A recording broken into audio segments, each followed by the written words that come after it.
بسم اللہ الرحمن الرحیم الحمد للہ رب العالمین والصلاة والسلام علی سید المرسلین والعاقبۃ للمتقین۔ نماز اسلام کا ایک بہت اہم رکن ہے۔ اللہ تعالیٰ کی یاد اور اللہ تعالیٰ سے تعلق قائم کرنے کا بہت بڑا ذریعہ ہے۔ نبی اکرم صلی اللہ علیہ وسلم نے نماز کو اپنی آنکھوں کی ٹھنڈک قرار دیا۔ نماز کا وقت ہوتا تو آپ صلی اللہ علیہ وسلم حضرت بلال رضی اللہ تعالی عنہ کو ان الفاظ کے ساتھ آذان دینے کا حکم فرماتے: اقم الصلاۃ یا بلال ارحنا بہا، اے بلال ہمیں نماز سے راحت پہنچاؤ۔ ابو داؤد کی روایت ہے۔ نماز کو رسول اکرم صلی اللہ علیہ وسلم نے جنت میں جانے کی ضمانت قرار دیا۔ حضرت ربیعہ بن کعب اسلمی رضی اللہ تعالی عنہ رسول اللہ صلی اللہ علیہ وسلم کی خدمت میں حاضر رہتے اور نبی صلی اللہ علیہ وسلم کے لیے وضو کا پانی اور دوسری چیزیں لایا کرتے تھے۔ ایک مرتبہ آپ نے خوش ہو کر فرمایا: ربیعہ مانگو، کیا مانگتے ہو؟ حضرت ربیعہ رضی اللہ تعالی عنہ نے عرض کیا: یا رسول اللہ صلی اللہ علیہ وسلم، جنت میں آپ کا ساتھ چاہتا ہوں۔ آپ نے فرمایا: تو پھر سجدوں کی کثرت سے میری مدد کرو۔ یہ صحیح مسلم کی روایت ہے۔ یعنی اگر تمہارے نامہ اعمال میں سجدے زیادہ ہوئے تو میرے لیے تمہاری سفارش کرنا آسان ہو جائے گا۔ اللہ تعالیٰ نے قرآن پاک میں کامیاب لوگوں کی نشانی یہ بتائی ہے کہ وہ نماز کی پابندی کرتے ہیں۔ سورۃ المؤمنون آیت 9۔ سورۃ نور میں فرمایا کہ انہیں تجارت اور خرید و فروخت اللہ کی یاد اور نماز قائم کرنے اور زکوٰۃ دینے سے غافل نہیں کرتی۔ اللہ تعالیٰ نے نماز کو اقامت دین کی تمام تر جد و جہد کا حاصل قرار دیا۔ ارشاد باری تعالیٰ ہے: اگر ہم انہیں زمین میں اقتدار بخشیں، یعنی مسلمان زمین میں عروج کو پہنچے، طاقتور ہوں، تو وہ نماز قائم کریں گے، یعنی لوگوں کو اللہ کے آگے جھکائیں گے، زکوٰۃ ادا کریں گے، نیکی کا حکم دیں گے اور برائی سے منع کریں گے۔ یہ ایک اسلامی حکومت کی بنیادی خصوصیات ہیں۔ تکلیف، دکھ اور رنج کے وقت مومن کا یہی سب سے بڑا سہارا ہے۔ ارشاد باری تعالیٰ ہے: اے لوگو جو ایمان لائے ہو، اللہ سے صبر اور نماز کے ساتھ مدد مانگو۔ حضرت ابراہیم علیہ السلام اللہ تعالیٰ کے حکم پر اپنے اہل و عیال کو بیت الحرام کے پاس بے آب و گیاہ جگہ پر لے آئے تو بارگاہ رب العزت میں یہ دعا کی کہ میرے رب مجھے اور میری اولاد کو نماز قائم کرنے والا بنا۔ حضرت اسماعیل علیہ السلام کے جن اوصاف کا ذکر قرآن پاک میں آتا ہے ان میں سے ایک یہ بھی ہے، وہ اپنے گھر والوں کو نماز اور زکوٰۃ کا حکم دیتے تھے۔ آپ صلی اللہ علیہ وسلم کو بھی اس بات کا حکم دیا گیا کہ آپ اپنے اہل و عیال کو نماز کا حکم دیں اور خود بھی اس کے پابند رہیں۔ قرآن کریم سے ہدایت حاصل کرنے والے خوش نصیب لوگوں کی اللہ تعالیٰ نے جو نشانیاں بتائی ہیں ان میں سے ایک نشانی یہ بھی ہے کہ وہ نماز قائم کرنے والے لوگ ہیں۔ ذالک الکتاب لا ریب فیہ ھدی للمتقین الذین یؤمنون بالغیب ویقیمون الصلاۃ۔ نماز میں غفلت، کاہلی اور سستی سے کام لینے کو اللہ تعالیٰ نے منافقین کی نشانی بتایا ہے کہ اذا قاموا الی الصلاۃ قاموا کسالی، کہ منافق جب نماز کے لیے اٹھتے ہیں تو سستی کے ساتھ اٹھتے ہیں۔ یراؤن الناس، محض لوگوں کو دکھانے کے لیے۔ ولا یذکرون اللہ الا قلیلا، اور اللہ کو بہت کم ہی یاد کرتے ہیں، یعنی ان کو نمازوں میں بھی خدا یاد نہیں آتا۔ سورۃ ماعون میں اللہ تعالیٰ نے ان نمازیوں کے لیے ہلاکت اور تباہی بتائی جو نماز کے معاملے میں غفلت اور بے پرواہی سے کام لیتے ہیں۔ فویل للمصلین الذین هم عن صلاتهم ساہون۔ قرآن پاک میں اللہ تعالیٰ نے اقوام کی تباہی اور ہلاکت کا اصل سبب ترک نماز بتایا۔ ارشاد باری تعالیٰ ہے: اللہ کے فرما بردار بندوں کے بعد ایسے نالائق لوگ ان کے جانشین ہوئے جنہوں نے نماز کو ضائع کیا اور دنیا کے مزے اڑانے میں لگ گئے۔ ایسے لوگ عنقریب گمراہی کے انجام سے دوچار ہوں گے، یعنی دنیا میں بھی اس کا نقصان اٹھائیں گے اور آخرت میں بھی خسارے میں مبتلا ہوں گے۔ قیامت کے روز جہنمیوں کا ایک گروہ جہنم میں جانے کا ایک سبب یہ بیان کرے گا کہ لم نک من المصلین، ہم نماز پڑھنے والوں میں سے نہ تھے۔ حالت امن ہو یا حالت خوف، گرمی ہو یا سردی، تندرستی ہو یا بیماری، حتیٰ کہ جہاد و قتال کے موقع پر عین میدان جنگ میں بھی یہ فرض ساقط نہیں ہوتا۔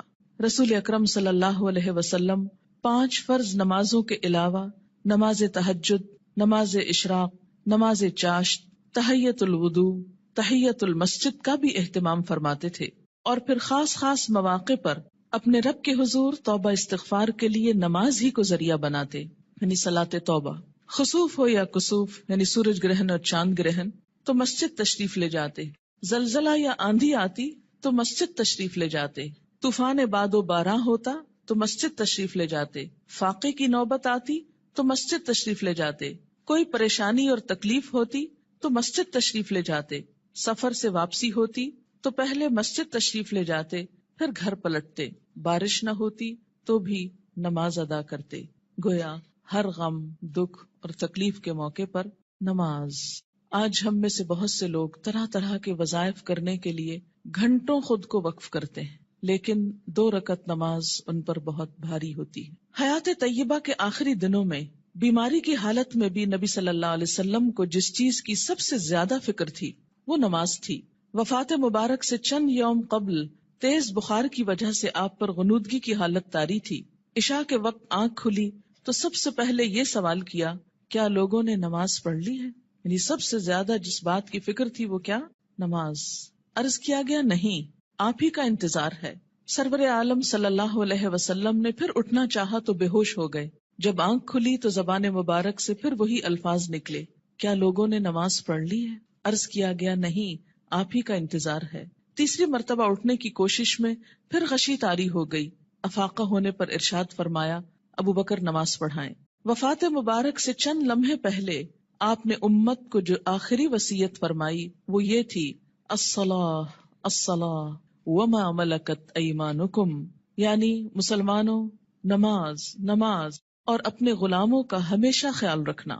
یعنی ایک طرف حقوق اللہ اور دوسری طرف حقوق العباد، بندوں میں سے سب سے زیادہ محروم مخلوق غلام. نماز بذات خود جتنی اہم ہے، طریقہ نماز بھی اسی قدر اہم ہے. نماز کے بارے میں حکم صرف یہی نہیں کہ اسے ادا کرو، بلکہ حکم یہ بھی ہے کہ اس طرح ادا کرو جس طرح مجھے ادا کرتے دیکھتے رہے ہو. ایک حدیث مبارک میں کچھ یوں آتا ہے کہ قیامت کے روز حقوق اللہ میں سے سب سے پہلے نماز کا حساب لیا جائے گا. جس کی نماز درست طریقے سے پڑھی گئی ہوگی وہ کامیاب و کامران ہوگا، اور جس کی نماز بگاڑی گئی ہوگی وہ ناکام و نامراد ہوگا. اس سے کیا پتہ چلتا ہے کہ قیامت کے روز صرف یہی نہیں پوچھا جائے گا کہ نماز پڑھی یا نہیں، بلکہ یہ بھی دیکھا جائے گا کہ کس طریقے سے پڑھی، کیا اس میں ان تمام امور کا لحاظ رکھا گیا جن کی پابندی ضروری تھی، سنت کے مطابق تھی یا نہیں. اس سے یہ اندازہ لگانا مشکل نہیں کہ ادائیگی نماز کے ساتھ ادائیگی نماز کا طریقہ بھی بہت ضروری ہے. جو مسائل آگے بیان کیے جائیں گے وہ کسی خاص فقہی مسلک کو سامنے رکھ کر نہیں، اور نہ ہی کسی مسلک کو صحیح یا غلط ثابت کرنے کے لیے یہ مجموعہ مرتب کیا گیا ہے، بلکہ پیش نظر صحابہ کرام کا وہ طریقہ ہے جس میں ایک صحابی حضرت حذیفہ رضی اللہ تعالی عنہ نے ایک آدمی کو نماز پڑھتے دیکھا جو رکوع اور سجود پورے نہیں کر رہا تھا.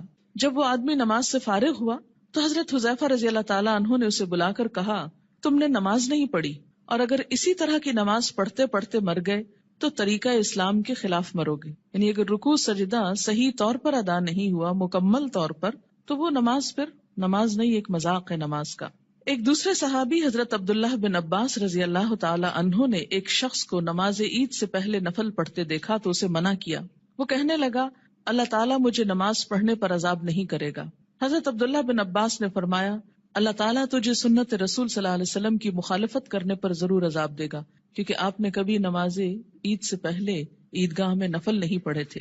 ایسے کاموں سے کیوں اتنی شدت سے روکا گیا؟ کیونکہ اس سے دین بوجھل ہو جاتا ہے. اگر ایک شخص ایک رو میں آ کے کرتا ہے، دوسرا اس کو دیکھ کے کل ایک پورا وہ طریقہ بن جائے گا اور لوگ اس کو اپنے لیے لازم قرار دے دیں گے اور بلا وجہ دین کو بھاری کر لیں گے. ایک اور صحابی حضرت عمارہ بن رویبہ رضی اللہ تعالی عنہ نے خطبہ جمعہ کے دوران حاکم وقت کو ممبر پر ہاتھ بلند کرتے دیکھا تو کہا، اللہ خراب کرے ان ہاتھوں کو.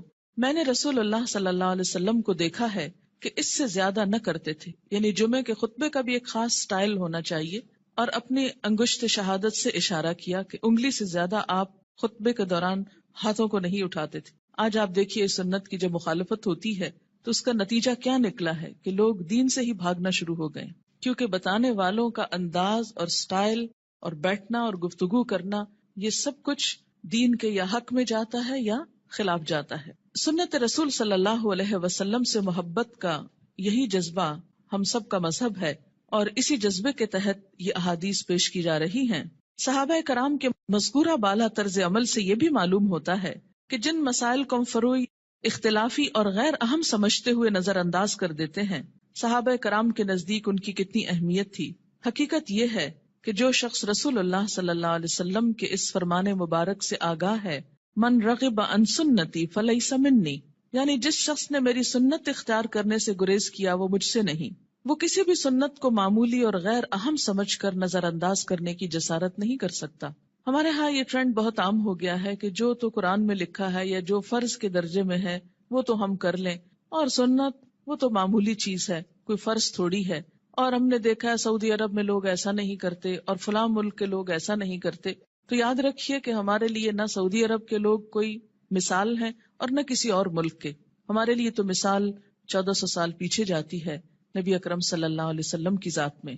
سب سے پہلے نماز کے لیے نیت کا درست ہونا ضروری ہے، کیونکہ نیت کے بغیر اگر کوئی شخص وہ تمام ایکشنز کرے جو نماز کے ہوتے ہیں تو اس کی نماز نہ ہوگی۔ کسی بھی عمل کے اجر و ثواب کا دار و مدار نیت پر ہے۔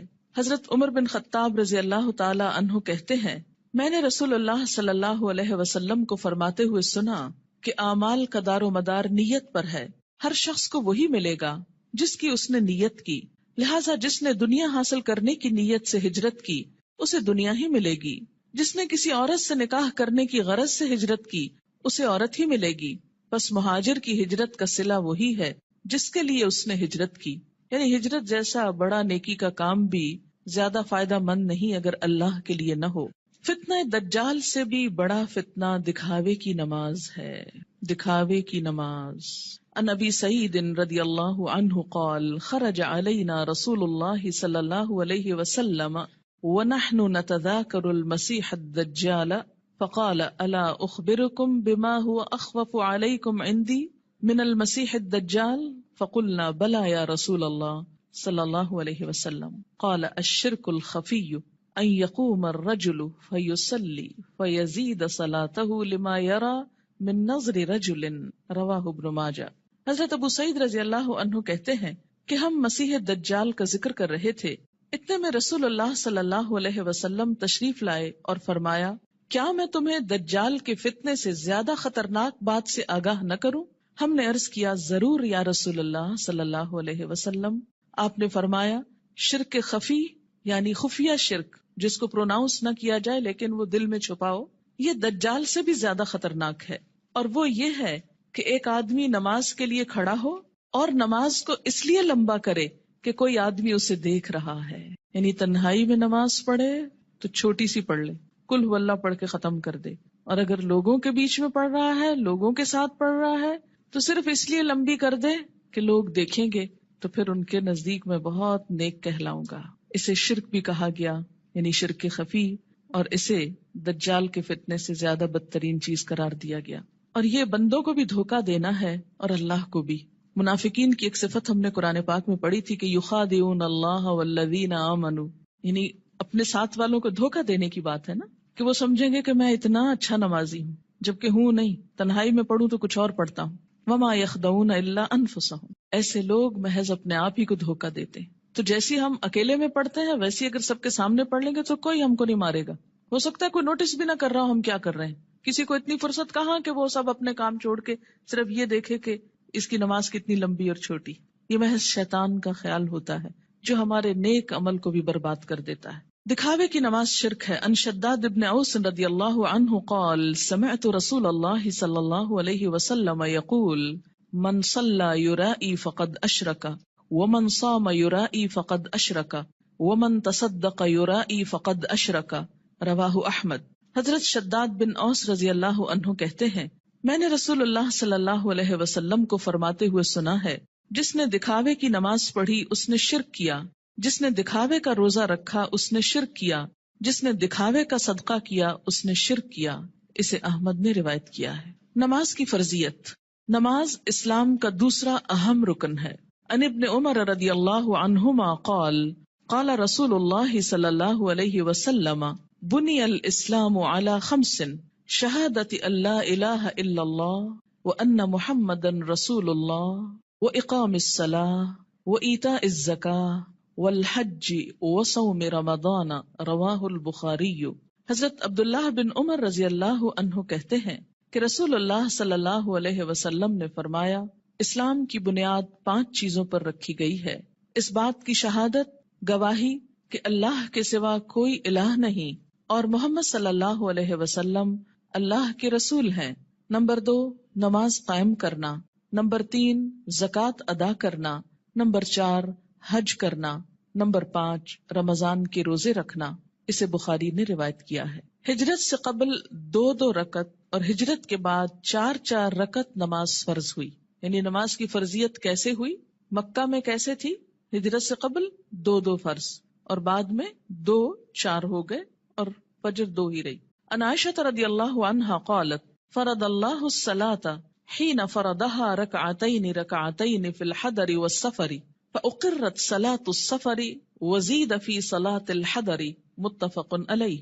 حضرت عائشہ رضی اللہ تعالی عنہا فرماتی ہیں، جب معراج کی رات اللہ تعالیٰ نے نماز فرض کی تو حضر و سفر، حضر کہتے ہیں حاضر ہونا، گھر میں رہنا، دونوں کے لیے 2 رکعت نماز فرض کی، بعد میں سفر کی نماز 2 رکعت برقرار رکھی گئی اور حضر کی نماز میں اضافہ کر دیا گیا۔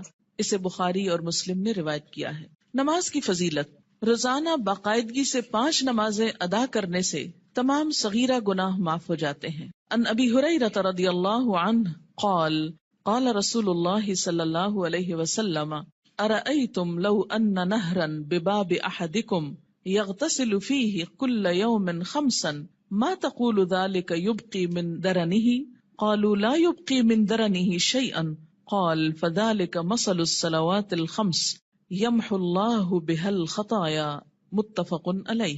حضرت ابو ہریرہ رضی اللہ تعالی عنہ کہتے ہیں، رسول اللہ صلی اللہ علیہ وسلم نے فرمایا، تمہارا کیا خیال ہے اگر تم میں سے کسی کے دروازے پر نہر بہتی ہو اور وہ اس نہر میں ہر روز 5 مرتبہ نہائے تو کیا اس کے بدن پر کوئی میل کچیل باقی رہ جائے گا؟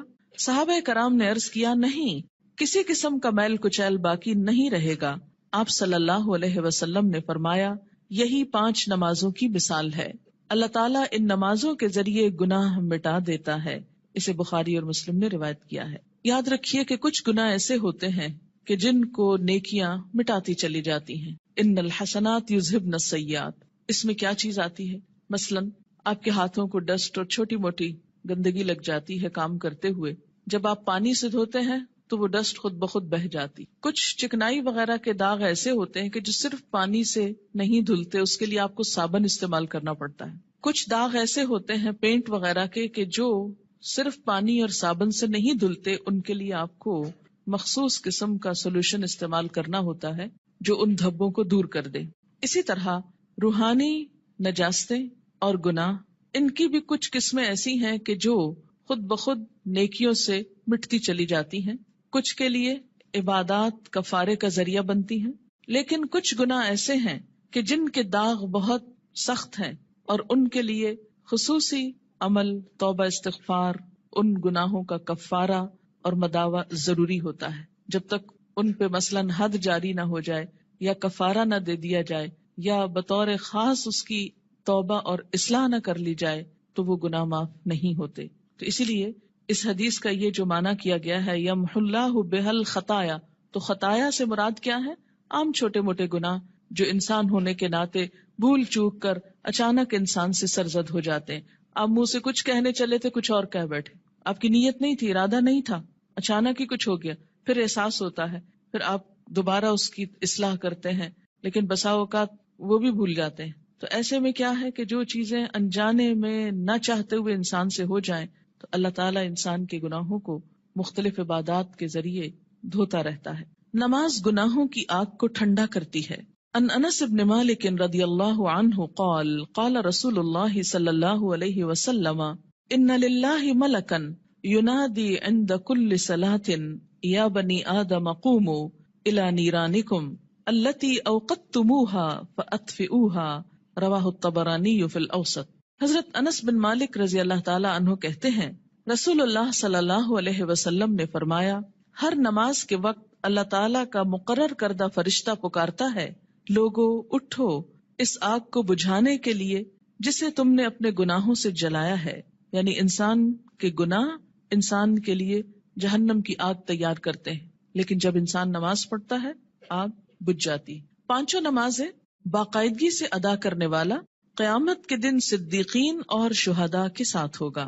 ان عمر ابن مرۃ الجہنی رضی اللہ عنہ قال جاء رجل الى النبی صلی اللہ علیہ وسلم فقال یا رسول اللہ ارأیت ان شہدت ان لا الہ الا اللہ وانک رسول اللہ وصلیت الصلوات الخمس وادیت الزکاة وصمت رمضان وقمته فممن انا قال من الصدیقین والشہداء رواہ ابن حبان. حضرت عمر بن مرہ جہنی رضی اللہ تعالی عنہ کہتے ہیں کہ ایک آدمی نبی اکرم صلی اللہ علیہ وسلم کی خدمت میں حاضر ہوا اور عرض کیا یا رسول اللہ بتائیے اگر میں گواہی دوں کہ اللہ کے سوا کوئی الہ نہیں، آپ اللہ کے رسول ہیں، اور 5 نمازیں ادا کروں، زکوٰۃ دوں، رمضان کے روزے رکھوں اور رمضان میں قیام بھی کروں یعنی تراویح بھی پڑھوں، تو میرا شمار کن لوگوں میں ہوگا؟ آپ صلی اللہ علیہ وسلم نے ارشاد فرمایا صدیقین اور شہداء میں. اسے ابن حبان نے روایت کیا ہے. یعنی فرائض کا پورا کرنے والا بلند درجے رکھتا ہے، الا یہ کہ وہ بندوں کے حقوق میں ایسی کمی کرے کہ جس سے اس کے فرائض کا اجر بھی ختم ہو جائے. رات کی تاریکی میں مسجد میں آنے والے نمازیوں کے لیے قیامت کے دن مکمل نور کی خوشخبری ہے. ان بریدہ رضی اللہ عنہ ان النبی صلی اللہ علیہ وسلم قال بشر المشائین فی الظلم الى المساجد بالنور التام یوم القیامہ رواہ ابو داود والترمذی. حضرت بریدہ رضی اللہ تعالی عنہ روایت کرتے ہیں کہ نبی اکرم صلی اللہ علیہ وسلم نے فرمایا اندھیرے میں مسجدوں کی طرف چل کر جانے والوں کو قیامت کے دن مکمل روشنی کی خوشخبری دے دو. یہ تو آپ سب جانتے ہیں نا کہ حشر کے میدان میں بہت اندھیرا ہوگا، لیکن کچھ لوگوں کے پاس نور ہوگا، کچھ کے پاس ہوگا پھر چھین لیا جائے گا منافقوں سے. اور یہ نور کون سا نور ہوگا؟ انسان کے اپنے اعمال کا. اور اس نور کو بڑھانے والی چیز نماز ہے، اور خصوصاً رات کے اندھیرے میں مسجد جانے والوں کے لیے خوشخبری ہے. عورتوں کے لیے گھر میں ہی یہ نماز پڑھنے کا اجر ہے، اور اگر وہ مسجد نہیں بھی جا پاتی تو انشاءاللہ پابندی سے نماز ادا کرنے کی صورت میں وہ اس اجر سے محروم نہیں رہیں گی. نور کی وہ دعا بھی سکھائی گئی نا کہ ربنا اتمم لنا نورنا، اللہ ہمارا نور ہم پہ مکمل کر دے. کہ حشر کے میدان میں یہ دعا مانگیں گے اہل ایمان اس پریشانی سے کہ کہیں ان کا نور ان سے چھین نہ لیا جائے. مسجد میں آنے والے نمازی اللہ کے ملاقاتی ہیں جن کی اللہ تعالیٰ عزت فرماتا ہے. وَأَن سلمان رضی اللہ عنہ ان النبی صلی اللہ علیہ وسلم قال من تودأ فی بیتہ فاحسن الوضوء ثم اتى المسجد فهو زائر اللہ وحق علی المزور ان یکرم الزائر رواہ الطبرانی. حضرت سلمان رضی اللہ تعالی عنہ سے روایت ہے کہ نبی اکرم صلی اللہ علیہ وسلم نے فرمایا جس نے اپنے گھر میں اچھی طرح وضو کیا اور پھر مسجد میں آیا وہ اللہ کا ملاقاتی ہے، اور میزبان کے لیے ضروری ہے کہ وہ اپنے ملاقاتی کی عزت کرے. قیامت کے دن ایسے لوگوں کو عزت کے ساتھ جنت میں رکھا جائے گا، عزت کا لباس پہنایا جائے گا اور عزت کا مقام دیا جائے گا. وَلَهُمْ أَجْرٌ کریم کی جو بات آتی ہے، کریم عزت والا. نماز کی اہمیت. بے نماز کا انجام قارون، فرعون، حامان اور ابی ابن خلف کے ساتھ ہوگا. ان عبداللہ ابن عمرو ابن العاص رضی اللہ عنہما ان النبی صلی اللہ علیہ وسلم انہ ذکر الصلاة یوما فقال من حافظ علیہا كانت له نورا وبرهانا ونجاة يوم القيامة ومن لم يحافظ عليها لم يكن له نورا ولا برهانا ولا نجاة وكان يوم القيامة مع قارون وهامان وفرعون وأبي بن خلف رواه ابن حبان. حضرت عبداللہ بن عمرو بن العاص رضی اللہ تعالی عنہ کہتے ہیں کہ نبی اکرم صلی اللہ علیہ وسلم نے ایک دن نماز کا ذکر کرتے ہوئے فرمایا جس شخص نے نماز کی حفاظت کی اس کے لیے نماز قیامت کے روز نور، برہان اور نجات کا سبب ہوگی، اور جس نے نماز کی حفاظت نہ کی اس کے لیے نہ نور ہوگا، نہ برہان، نہ نجات. نیز قیامت کے روز اس کا انجام قارون، فرعون، حامان اور ابی ابن خلف کے ساتھ ہوگا. اسے ابن حبان نے روایت کیا ہے. یہاں پر نماز کی حفاظت کا ذکر ہے، پابندی وقت بھی مراد ہے، رکوع اور سجود وغیرہ کی حفاظت بھی، اپنے دل اور خیالات کی حفاظت بھی، طہارت کی حفاظت بھی. تو ایسی نماز پڑھنے والے کی اللہ تعالیٰ بھی حفاظت فرمائیں گے، اور قیامت کے دن اس کے لیے یہ نماز سراسر فائدے کا سبب ہوگی. اور اگر نہیں تو ایسا شخص فرعون، قارون جو مال کی محبت میں گرفتار تھا، کیونکہ عموماً انسان نمازوں کی پرواہ کیوں نہیں کرتا؟ مال کی محبت میں گرفتار ہو کر. فرعون حکومت اور جاہ و مال کی وجہ سے، تکبر کی وجہ سے. حامان جو اس کا مشیر تھا، جو فرعون کی خوشنودی حاصل کرنے کے لیے اسی کے دین پر تھا اور اسی کا مددگار اور وزیر تھا. آج بھی دنیا میں بہت سے ایسے لوگ ہیں جو اپنے بڑوں کی خوشنودی حاصل کرنے کے لیے اپنے کسی باس کی یا کسی بڑے کی اس کا کام کرتے کرتے یا اس کی خوشامد کرتے کرتے اللہ تعالیٰ کا یہ حق بھول جاتے ہیں. اور اسی طرح ابی ابن خلف اسلام دشمنوں میں سے تھا. یعنی ایسا شخص جو نماز کی حفاظت نہ کرے، پھر اسے صدیقین اور شہداء کے ساتھ ہونے کی بجائے ایسے مجرموں کے ساتھ رکھا جائے گا. اسلام اور کفر کے درمیان حد فاصل نماز ہے. عن جابر رضی اللہ عنہ قال قال رسول اللہ صلی اللہ علیہ وسلم بین الرجل و بین الشرک والکفر ترک الصلاۃ، رواہ مسلم. حضرت جابر رضی اللہ عنہ سے روایت ہے کہ رسول اللہ صلی اللہ علیہ وسلم نے فرمایا، آدمی اور شرک یا کفر کے درمیان حد فاصل ترک نماز ہے. یعنی نماز کا پڑھنا یا چھوڑنا اس کو ایک طرف یا دوسری طرف لے آتا ہے. اسے مسلم نے روایت کیا ہے. مثلاً ایک شخص مسلمان ہے، اسلام کی حفاظت میں ہے، یہ حفاظت جو ہے یہ نماز کے ساتھ ہے، یا یوں کہیے کہ نماز ہی کی یہ باؤنڈری. جب کوئی شخص نماز نہیں پڑھتا، اس عہد کو توڑتا ہے تو وہ کٹ جاتی ہے ڈور جس سے وہ محفوظ تھا، اور اس کے بعد وہ اسلام کی حدوں سے نکل کر کفر کے قریب ہو جاتا ہے یا اس میں داخل ہو جاتا ہے. 10 برس کی عمر میں اگر بچہ نماز کا عادی نہ بنے تو اسے مار کر نماز پڑھوانی چاہیے، یعنی سختی کی جا سکتی ہے. عن عمرو بن شعیب عن ابیہ عن جدہ رضی اللہ عنہما قال قال رسول اللہ صلی اللہ علیہ وسلم مروا اولادکم بالصلاة وهم ابناء 7 سنین واضربوهم علیہا وهم ابناء 10 سنین وفرقوا بینہم فی المضاجع، رواہ ابو داود. حضرت عمر اپنے باپ شعیب سے اور شعیب اپنے دادا عبداللہ بن عمرو بن عاص سے روایت کرتے ہیں کہ رسول اللہ صلی اللہ علیہ وسلم نے فرمایا، جب تمہارے بچے 7 برس کے ہو جائیں تو انہیں نماز پڑھنے کا حکم دو. جب 10 برس کے ہو جائیں اور نماز باقاعدگی سے نہ پڑھیں تو نماز پڑھانے کے لیے انہیں مارو. نیز 10 برس کی عمر کے بچوں کو علیحدہ علیحدہ بستروں پر سلاؤ. اسے ابو داؤد نے روایت کیا ہے. 10 سال کی عمر تک بچے کی عادتیں پختہ ہو جاتی. اگر اس عمر میں والدین کچھ محنت کر لیں، تکلیف کر لیں، تو باقی زندگی میں پھر آسانی ہو جائے گی، کیونکہ والدین سے پوچھا جائے گا بچوں کی تربیت کے بارے میں. قرآن پاک میں اللہ تعالیٰ فرماتے ہیں، یا ایھا الذین آمنوا قوا انفسکم واہلیکم نارا، اے لوگو جو ایمان لائے ہو، بچاؤ اپنے آپ کو اور اپنے اہل و عیال کو آگ سے. ہم سمجھتے ہیں ایمان اور آگ، ہم نے تو کلمہ پڑھ لیا، ہمیں آگ کیوں چھوئے گی؟ اللہ تعالیٰ ایمان والوں ہی سے فرما رہے ہیں کہ اپنے آپ کو اور اپنے بچوں کو، بیوی کو، گھر والوں کو، اہل و عیال کو آگ سے بچاؤ. یعنی ان کی اسلامی خطوط پر تربیت کرو تاکہ وہ اللہ کے بندے بن کر زندگی بسر کر سکیں. اگر کوئی شخص اس سلسلے میں کوتاہی کرتا ہے تو اس سے پوچھ ہوگی. بہرحال یہاں 7 برس کی عمر سے نماز کی ابتدا کا حکم ہے. اس سے پہلے بچوں کو تکلیف نہیں دینی چاہیے. اگر خود شوق سے کچھ کرتے ہیں، مثلاً ماں نماز پڑھی، ساتھ آ کے سجدے کرتے ہیں، بیٹھ جاتے ہیں، تو ٹھیک ہے، لیکن 7 سال سے پہلے انہیں تکلیف نہیں دینی چاہیے. اس میں ضرور کوئی حکمت ہوگی کہ 7 سال ہی، کیونکہ اس وقت تک بچہ اپنے کام بہت سے خود کرنے کا عادی ہو جاتا ہے، اہل ہو جاتا ہے. 7 سال کے کم عمر بچے کو مثلاً 6 سال میں آپ کو ہاتھ بھی دھلانے ہیں، آپ کو منہ بھی دھلانا ہے، تو ماؤں کے لیے ایک بہت تکلیف ہو جاتی. لیکن عام طور پر 7 سال کا بچہ اپنے یہ کام خود کو واش کر سکتا ہے، خود کو صاف کر سکتا ہے، نہا سکتا ہے، وضو کر سکتا ہے. تو 7 سال کی عمر میں ابتدا کی جائے اور 3 سال تک نرمی سے اسے نماز کا عادی بنایا جائے. جب 10 سال کا ہو جائے تو پابندی شروع کرا دی جائے، اور اب اگر پابندی نہ کرے تو سختی کی جائے. لیکن انشاءاللہ جو 7 سال سے ابتدا کرا دے گا اس کو 10 سال میں سختی کی ضرورت نہیں رہے گی، اور اس میں آپ پھر تدریج سے کام لے سکتے ہیں.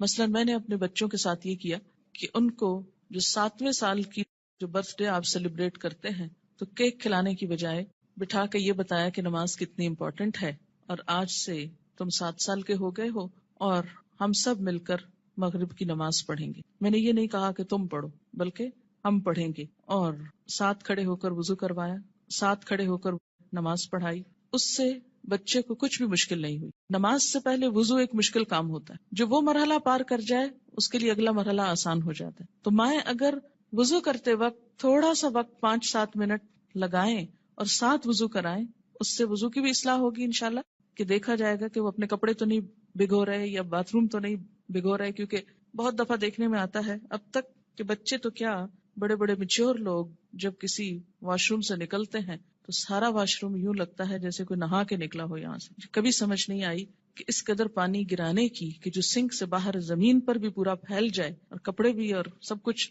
گندا کرے، اس کی آخر کیا وجہ ہے اور اس کی ضرورت کیا ہے. جب ہم وضو کرتے ہیں تو نہاتے تو نہیں ہیں، لیکن منظر باتھ روم میں نہانے کا ہی نظر آتا ہے. خیر، اب دیکھیں کہ بچوں کو جب وضو کرائیں تو اس وقت بھی انہیں بتائیں کہ پانی بہت نہیں استعمال کرنا، اور کس طریقے سے وہ کریں گے. انشاءاللہ اس کا طریقہ آگے پورا آئے گا، آپ اپنا سب چیک کر لیجئے، بچوں کا بھی کر لیجئے.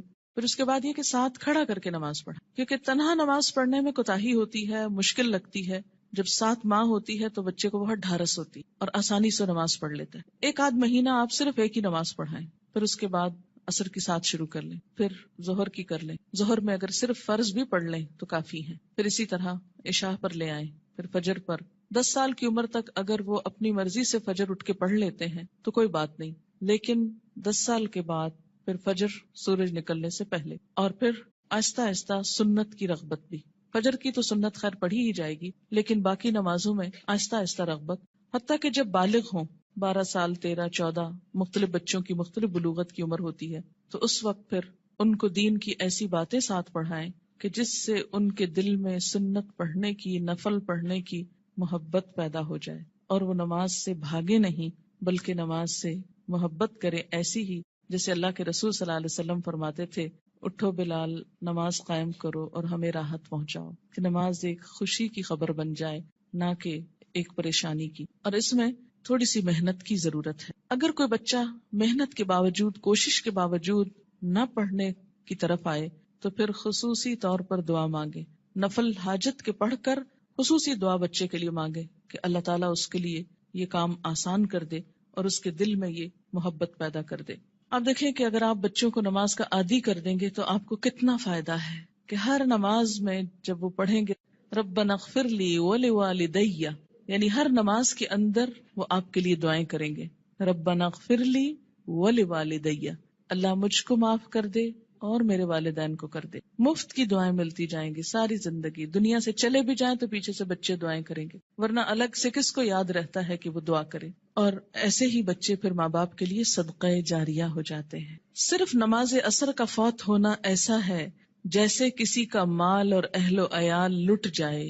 عن ابن عمر رضی اللہ عنہما قال قال رسول اللہ صلی اللہ علیہ وسلم الذي تفوته صلاة العصر فكأنما وتر اہلہ ومالہ، متفق علیہ. حضرت عبداللہ بن عمر سے روایت ہے، رسول اللہ صلی اللہ علیہ وسلم نے فرمایا، جس شخص کی نماز عصر فوت ہو جائے اس کی حالت اس شخص کی طرح ہے جس کا اہل و عیال اور مال و اسباب ہلاک ہو گیا ہو. صرف نماز عصر قضا کرنا ایسا ہے گویا کسی کا گھر گر جائے، بال بچے سب مر جائیں اس میں، اور پورا مال بھی تباہ ہو جائے، یا گھر والوں سمیت گھر کو آگ لگ جائے اور ہر چیز راکھ ہو جائے. ایسا حادثہ اگر کہیں ہو جائے تو انسان دنوں یاد رکھتا ہے، لیکن نماز قضا کر کے کتنا دکھ اور تکلیف ہم محسوس کرتے ہیں وہ ہم سب اپنے دلوں سے پوچھ سکتے ہیں. یہ نقصان دنیا میں نظر نہیں آتا اس لیے دکھ بھی نہیں ہوتا، آخرت کے دن یہ نقصان نظر آئے گا اور تلافی کی کوئی صورت نہ ہوگی، کوئی موقع نہ ہوگا. اچھا، یہ جو حدیث ہے یہ بخاری اور مسلم نے روایت کی ہے، یعنی متفق علیہ حدیث ہے، یعنی کوئی ایسی کھیل مذاق کی بات نہیں ہے کہ ایسے ڈرا رہے. نماز سے غفلت کی سزا. حضرت سمرہ بن جندب رضی اللہ تعالی عنہ روایت کرتے ہیں کہ آن حضور صلی اللہ علیہ وسلم اپنے اصحاب سے پوچھا کرتے، کیا تم میں سے کسی نے کوئی خواب دیکھا ہے؟ سمرہ کہتے ہیں پھر اللہ تعالیٰ جس کے لیے چاہتا وہ اپنا خواب بیان کرتا، یعنی اللہ کے اذن سے لوگ اپنا خواب بیان کرتے. ایک دن صبح کے وقت ایسا ہوا، آن حضرت صلی اللہ علیہ وسلم نے فرمایا، گزشتہ رات کو میرے پاس 2 فرشتے آئے، جبرائیل اور میکائیل علیہ السلام. دونوں نے مجھ کو اٹھایا اور کہنے لگے چلو. میں ان کے ساتھ چلا. ایک آدمی کے پاس پہنچے جو کروٹ پر لیٹا ہے، یعنی پہلو پہ لیٹا ہوا ہے، اور دوسرا شخص جو ایک فرشتہ ہے پتھر لیے ہوئے اس کے سر پہ کھڑا ہے. وہ کیا کرتا ہے؟ جھک کر پتھر سے اس کا سر کچل ڈالتا ہے. یعنی کھڑا آدمی جھک کر پتھر سے سر کچلتا ہے اور پتھر ڈھلک کر ادھر آ جاتا ہے. یعنی جب وہ پھینکتا ہے سر کچل کر پتھر دوسری طرف چلا جاتا ہے.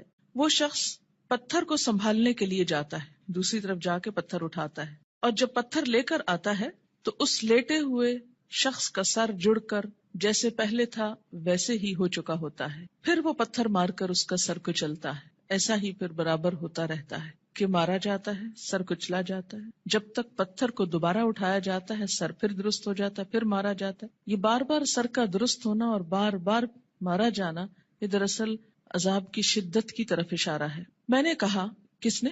نبی صلی اللہ علیہ وسلم نے ان فرشتوں سے پوچھا، سبحان اللہ، یہ دونوں کون ہیں؟ انہوں نے کہا چلو، یعنی ابھی نہیں پوچھو. ہم پھر چل پڑے اور ایک شخص پر پہنچے جو سیدھا لیٹا ہوا ہے، چت لیٹا ہوا ہے، اور اس کے پاس ایک اور شخص لوہے کی سنی لیے ہوئے کھڑا ہے، یعنی لوہے کا ایک ہیمر سا. وہ کیا کرتا ہے؟ اس کے منہ کے ایک طرف جا کر اس کا گلپھڑا گدی تک پھاڑ ڈالتا ہے، یعنی منہ کے اندر سے، اور نتنے اور آنکھ کو بھی اسی طرح گدی تک چیر دیتا ہے، نتنے کو بھی، آنکھ کو بھی، منہ کو بھی.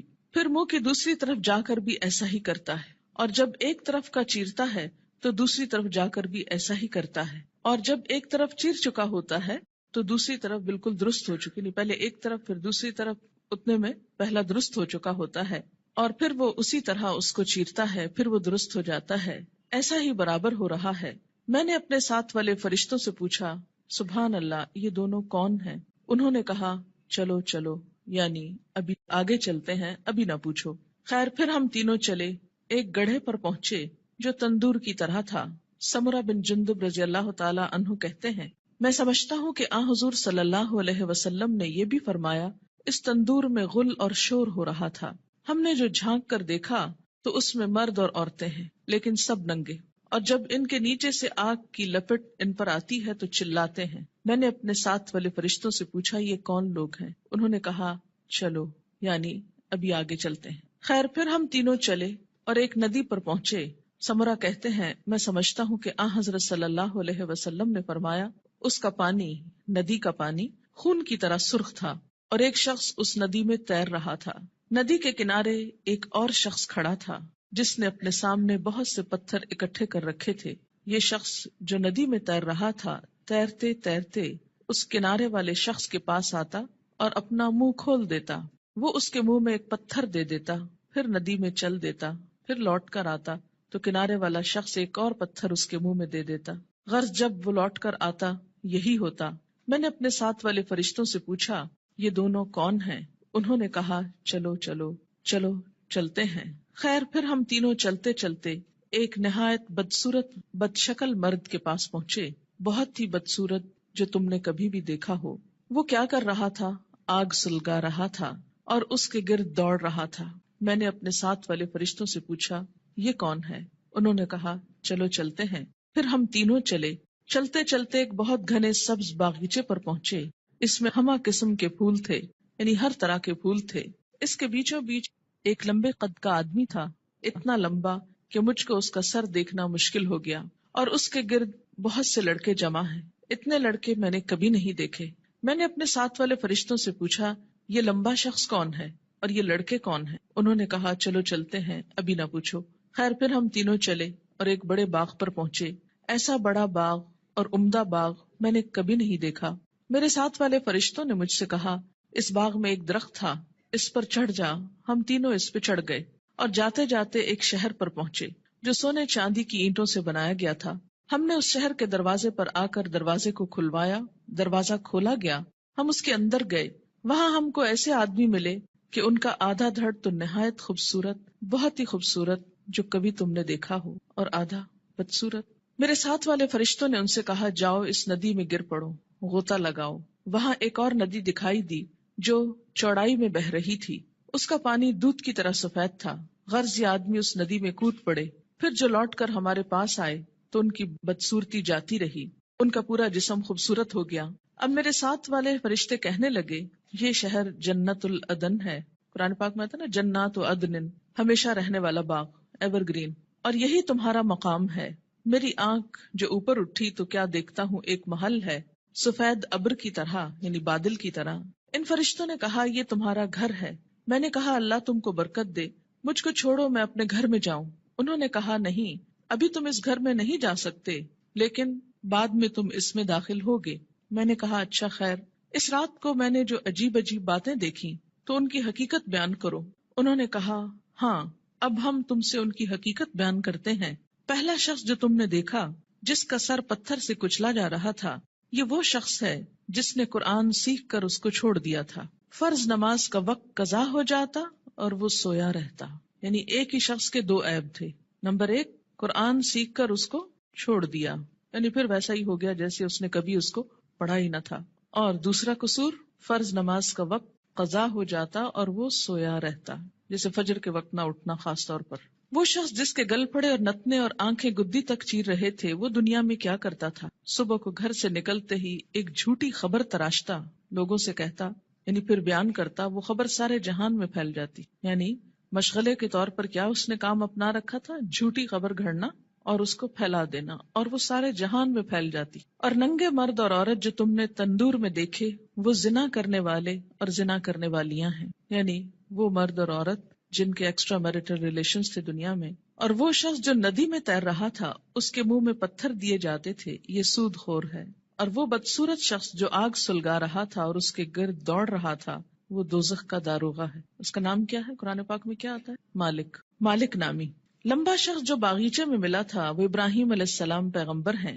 ان کے گرد وہ لوگ ہیں جو اسلام کی فطرت پر مرے، یعنی توحید پر۔ سمرہ کہتے ہیں بعض مسلمانوں نے آپ صلی اللہ علیہ وسلم سے عرض کیا، یا رسول اللہ صلی اللہ علیہ وسلم، اور مشرکوں کے بچے جو نابالغ مرتے ہیں وہ بھی ان میں داخل ہیں؟